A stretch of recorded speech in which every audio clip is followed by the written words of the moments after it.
Masih di pertemuan ke-7, pada segmen kali ini kita akan membicarakan materi mengenai tikean atau konflik dalam sebuah teks drama. Hakikat drama sebagai karya sastra adalah tikean atau konflik. Hakikat drama sebagai pertunjukan adalah gerak. Ya, dua ungkapan ini mungkin terasa benar, tapi sangat bergantung dari perspektif apa kita dalam menikmati sebuah drama ya. Misalnya sebagai seorang peneliti sastra atau pembaca sastra, maka kita cenderung lebih mengutamakan permasalahan apa yang diangkat dalam teks. Sedangkan seorang teatrawan misalnya akan lebih mementingkan gerak atau lakuan atau acting dari tokoh-tokoh yang ada dalam sebuah cerita. Dipahami ya?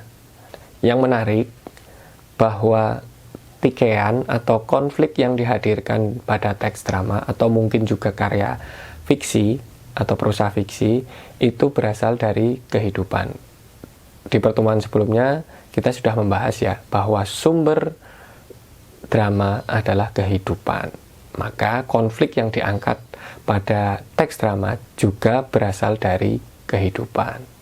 Ya, untuk itu para pembaca dapat membaca secara emosional ya, tidak hanya sekadar sebagai pengamat.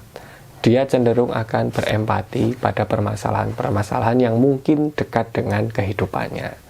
Tetapi dia mungkin akan biasa saja ketika permasalahan atau konflik yang diangkat pada satu drama tertentu misalnya itu memang sangat jauh dari realitas kehidupan kesehariannya.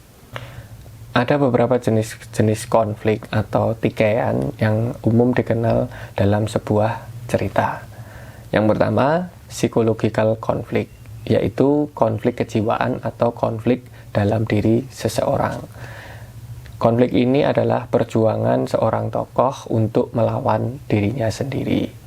Konflik berikutnya adalah social conflict atau konflik sosial. Konflik jenis ini disebabkan oleh masalah-masalah sosial.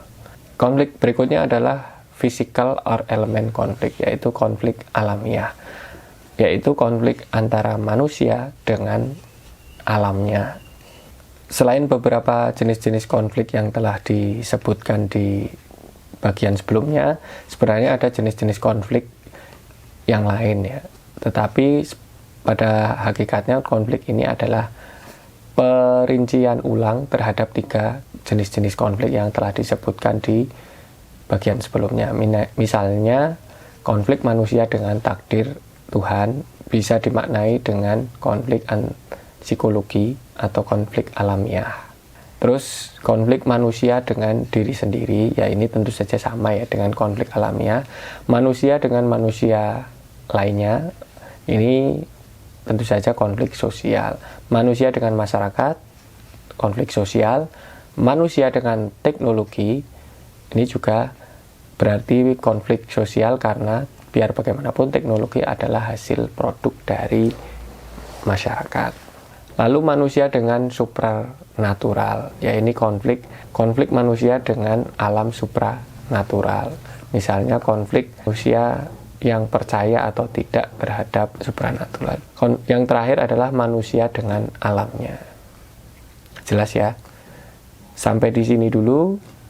Tetap semangat, tetap sehat. Sampai bertemu di pertemuan yang akan datang. Dah.